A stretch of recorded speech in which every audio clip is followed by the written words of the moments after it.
Mrs. John Dashwood had so much confidence in her husband's judgment that she waited the very next day both on Mrs. Jennings and her daughter, and her confidence was rewarded by finding even the former, even the woman with whom her sisters were staying, by no means unworthy her notice.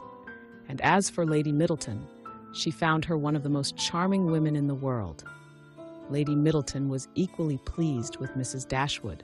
There was a kind of cold-hearted selfishness on both sides, which mutually attracted them, and they sympathized with each other in an insipid propriety of demeanor and a general want of understanding.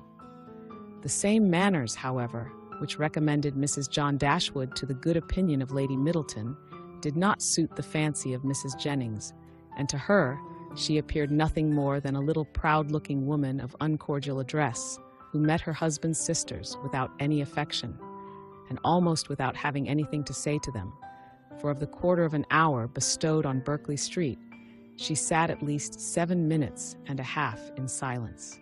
Eleanor wanted very much to know, though she did not choose to ask, whether Edward was then in town, but nothing would have induced Fanny voluntarily to mention his name before her, till able to tell her that his marriage with Miss Morton was resolved on, or till her husband's expectations on Colonel Brandon were answered, because she believed them still so very much attached to each other that they could not be too sedulously divided in word and deed on every occasion. The intelligence, however, which she would not give, soon flowed from another quarter. Lucy came very shortly to claim Eleanor's compassion on being unable to see Edward, though he had arrived in town with Mr. and Mrs. Dashwood.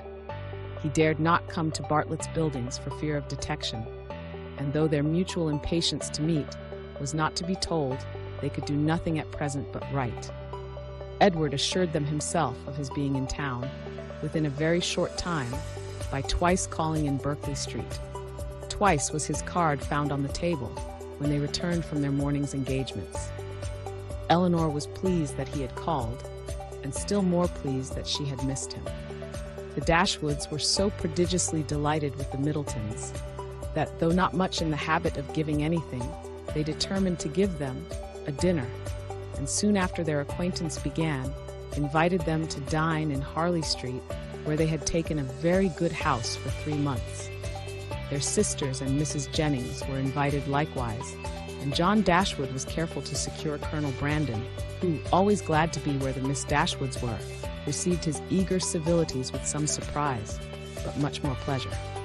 They were to meet Mrs. Ferrars, but Eleanor could not learn whether her sons were to be of the party. The expectation of seeing her, however, was enough to make her interested in the engagement. For though she could now meet Edward's mother without that strong anxiety which had once promised to attend such an introduction, though she could now see her with perfect indifference as to her opinion of herself, her desire of being in company with Mrs. Ferrars, her curiosity to know what she was like, was as lively as ever. The interest with which she thus anticipated the party was soon afterwards increased, more powerfully than pleasantly, by her hearing that the Miss Steeles were also to be added. So well had they recommended themselves to Lady Middleton, so agreeable had their assiduities made them to her, that though Lucy was certainly not so elegant, and her sister not even genteel, she was as ready as Sir John to ask them to spend a week or 2 in Conduit Street, and it happened to be particularly convenient to the Miss Steeles, as soon as the Dashwoods' invitation was known, that their visit should begin a few days before the party took place. Their claims to the notice of Mrs. John Dashwood, as the nieces of the gentleman who for many years had had the care of her brother, might not have done much, however, towards procuring them seats at her table, but as Lady Middleton's guests they must be welcome, and Lucy, who had long wanted to be personally known to the family, to have a nearer view of their characters and her own difficulties, and to have an opportunity of endeavoring to please them, had seldom been happier in her life than she was on receiving Mrs. John Dashwood's card. On Eleanor its effect was very different.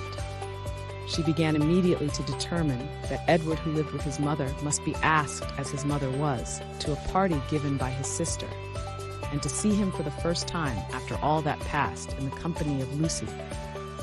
She hardly knew how she could bear it, These apprehensions, perhaps, were not founded entirely on reason, and certainly not at all on truth. They were relieved, however, not by her own recollection, but by the goodwill of Lucy, who believed herself to be inflicting a severe disappointment when she told her that Edward certainly would not be in Harley Street on Tuesday, and even hoped to be carrying the pain still farther by persuading her that he was kept away by the extreme affection for herself, which he could not conceal when they were together. The important Tuesday came that was to introduce the two young ladies to this formidable mother-in-law. "Pity me, dear Miss Dashwood," said Lucy, as they walked up the stairs together, for the Middletons arrived so directly after Mrs. Jennings that they all followed the servant at the same time. "There is nobody here but you that can feel for me. I declare I can hardly stand. Good gracious! In a moment I shall see the person that all my happiness depends on. That is to be my mother." Eleanor could have given her immediate relief by suggesting the possibility of its being Miss Morton's mother, rather than her own, whom they were about to behold. But instead of doing that, she assured her, and with great sincerity, that she did pity her. To the utter amazement of Lucy, who, though really uncomfortable herself, hoped at least to be an object of irrepressible envy to Eleanor. Mrs. Ferrars was a little, thin woman, upright, even to formality in her figure, and serious, even to sourness in her aspect. Her complexion was sallow, and her features small, without beauty, and naturally without expression. But a lucky contraction of the brow had rescued her countenance from the disgrace of insipidity by giving it the strong characters of pride and ill nature. She was not a woman of many words, for, unlike people in general, she proportioned them to the number of her ideas. And of the few syllables that did escape her, not one fell to the share of Miss Dashwood, whom she eyed with the spirited determination of disliking her at all events. Eleanor could not now be made unhappy by this behavior. A few months ago it would have hurt her exceedingly, but it was not in Mrs. Ferrars's power to distress her by it now, and the difference of her manners to the Miss Steeles, a difference which seemed purposely made to humble her more, only amused her. She could not but smile to see the graciousness of both mother and daughter towards the very person, for Lucy was particularly distinguished, whom of all others, had they known as much as she did, they would have been most anxious to mortify, while she herself, who had comparatively no power to wound them, sat pointedly slighted by both. But while she smiled at a graciousness so misapplied, she could not reflect on the mean-spirited folly from which it sprung, nor observe the studied attentions with which the Miss Steeles courted its continuance, without thoroughly despising them all four. Lucy was all exultation on being so honorably distinguished, and Miss Steele wanted only to be teased about Dr. Davis to be perfectly happy. The dinner was a grand one, the servants were numerous, and everything bespoke the mistress's inclination for show, and the master's ability to support it. In spite of the improvements and additions which were making to the Norland estate, and in spite of its owner having once been within some £1,000 of being obliged to sell out at a loss, nothing gave any symptom of that indigence which he had tried to infer from it. No poverty of any kind, except of conversation, appeared. But there, the deficiency was considerable. John Dashwood had not much to say for himself that was worth hearing, and his wife had still less. But there was no peculiar disgrace in this, for it was very much the case with the chief of their visitors, who almost all labored under one or other of these disqualifications for being agreeable: want of sense, either natural or improved, want of elegance, want of spirits, or want of temper. When the ladies withdrew to the drawing-room after dinner, this poverty was particularly evident, for the gentlemen had supplied the discourse with some variety, the variety of politics, enclosing land and breaking horses.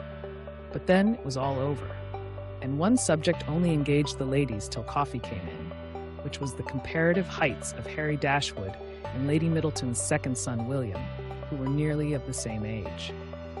Had both the children been there, the affair might have been determined too easily by measuring them at once, but as Harry only was present, it was all conjectural assertion on both sides, and everybody had a right to be equally positive in their opinion, and to repeat it over and over again as often as they liked. The parties stood thus: the two mothers, though each really convinced that her own son was the tallest, politely decided in favor of the other. The two grandmothers, with not less partiality, but more sincerity, were equally earnest in support of their own descendant. Lucy, who was hardly less anxious to please one parent than the other, thought the boys were both remarkably tall for their age, and could not conceive that there could be the smallest difference in the world between them. And Miss Steele, with yet greater address, gave it, as fast as she could, in favor of each. Eleanor, having once delivered her opinion on William's side, by which she offended Mrs. Strain, Ferrars and Fanny still more, did not see the necessity of enforcing it by any farther assertion, and Marianne, when called on for hers, offended them all by declaring that she had no opinion to give, as she had never thought about it. Before her removing from Norland, Eleanor had painted a very pretty pair of screens for her sister-in-law, which being now just mounted and brought home, ornamented her present drawing room. And these screens, catching the eye of John Dashwood on his following the other gentlemen into the room, were officiously handed by him to Colonel Brandon for his admiration. "These are done by my eldest sister," said he, "and you, as a man of taste, will, I dare say, be pleased with them. I do not know whether you have ever happened to see any of her performances before, but she is in general reckoned to draw extremely well." The Colonel, though disclaiming all pretensions to connoisseurship, warmly admired the screens, as he would have done anything painted by Miss Dashwood, and on the curiosity of the others being of course excited, they were handed round for general inspection. Mrs. Ferrars, not aware of their being Eleanor's work, particularly requested to look at them, and after they had received gratifying testimony of Lady Middleton's approbation, Fanny presented them to her mother, considerately informing her, at the same time, that they were done by Miss Dashwood. "Hum," said Mrs. Ferrars, "very pretty," and without regarding them at all, returned them to her daughter. Perhaps Fanny thought for a moment that her mother had been quite rude enough, for, coloring a little, she immediately said, "They are very pretty, ma'am, ain't they?" But then again, the dread of having been too civil, too encouraging herself, probably came over her, for she presently added, "Do you not think they are something in Miss Morton's style of painting, ma'am? She does paint most delightfully. How beautifully her last landscape is done." "Beautifully indeed, but she does everything well." Marianne could not bear this. She was already greatly displeased with Mrs. Ferrars, and such ill-timed praise of another, at Eleanor's expense, though she had not any notion of what was principally meant by it, provoked her immediately to say with warmth, "This is admiration of a very particular kind. What is Miss Morton to us? Who knows or who cares for her? It is Eleanor of whom we think and speak." And so saying, she took the screens out of her sister-in-law's hands to admire them herself as they ought to be admired. Mrs. Ferrars looked exceedingly angry, and drawing herself up more stiffly than ever, pronounced in retort this bitter philippic, "Miss Morton is Lord Morton's daughter." Fanny looked very angry too, and her husband was all in a fright at his sister's audacity. Eleanor was much more hurt by Marianne's warmth than she had been by what produced it. But Colonel Brandon's eyes, as they were fixed on Marianne, declared that he noticed only what was amiable in it, the affectionate heart which could not bear to see a sister slighted in the smallest point. Marianne's feelings did not stop here. The cold insolence of Mrs. Steele Ferrars's general behavior to her sister seemed, to her, to foretell such difficulties and distresses to Eleanor, as her own wounded heart taught her to think of with horror, and urged by a strong impulse of affectionate sensibility, she moved after a moment to her sister's chair, and putting one arm round her neck and one cheek close to hers, said in a low but eager voice, "Dear, dear Eleanor, don't mind them. Don't let them make you unhappy." She could say no more. Her spirits were quite overcome, and hiding her face on Eleanor's shoulder, she burst into tears. Everybody's attention was called, and almost everybody was concerned. Colonel Brandon rose up and went to them without knowing what he did. Mrs. Jennings, with a very intelligent "Ah, poor dear," immediately gave her salts, and Sir John felt so desperately enraged against the author of this nervous distress that he instantly changed his seat to one close by Lucy Steele, and gave her, in a whisper, a brief account of the whole shocking affair. In a few minutes, however, Marianne was recovered enough to put an end to the bustle and sit down among the rest. Though her spirits retained the impression of what had passed, the whole evening. "Poor Marianne," said her brother to Colonel Brandon in a low voice as soon as he could secure his attention. "She has not such good health as her sister. She is very nervous. She has not Eleanor's constitution, and one must allow that there is something very trying to a young woman who has been a beauty in the loss of her personal attractions. You would not think it, perhaps, but Marianne was remarkably handsome a few months ago, quite as handsome as Eleanor. Now you see it is all gone.